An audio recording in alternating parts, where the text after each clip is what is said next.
So in 1485, King Richard III of England was brutally put to his end on the fields of Bosworth as he made his last throw of the dice in an attempt to keep the throne of England, and the discovery of his skeleton can tell us a lot about the savageness of his last moments. As the outnumbered royalist forces engaged the rebel forces of Henry Tudor, King Richard saw the pretender to his throne, who had little to no battlefield experience compared to him, situated just behind his troops, and he decided to take matters into his own hands and try and end the battle quickly. Richard takes his finest household knights and launches a cavalry charge directly round the infantry brawl into Henry's forces, catching them off guard and cutting down the Tudor standard bearer, an ominous sign for any army. However, Henry dismounts his horse and conceals himself within his infantry as they hang on and stop Richard's cavalry charge. As all this is happening, Lord Stanley is watching on with his forces, and he was known to change allegiances a few times during the Wars of the Roses in order to better his position, and he was a supporter of Richard, and seeing Richard's charge unfold, he now unleashes his 3,000 fresh troops into the battlefield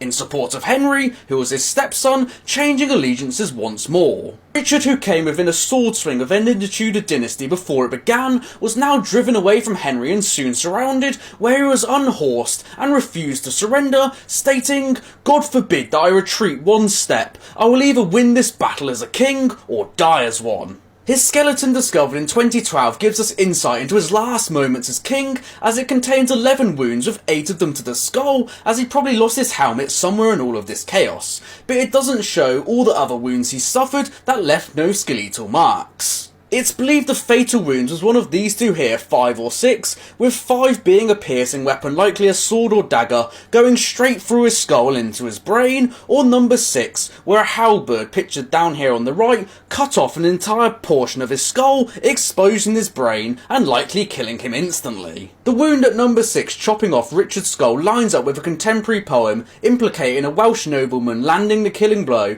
where it stated, "Killed the boar, shaved his head," with the boar being Richard, as that was on his banners. Other wounds include bladed weapons to the head, piercing and chipping off parts of the skull, likely when he was still alive, as his armour protected most of the injuries to his body. However, after his death his armour was removed and his body suffered more abuse, as there's an injury down on his pelvis, likely from a dagger into his backside. Richard was to be the last English king killed in battle, with one contemporary telling us, "King Richard alone was killed fighting manfully in the thickest press of his enemies."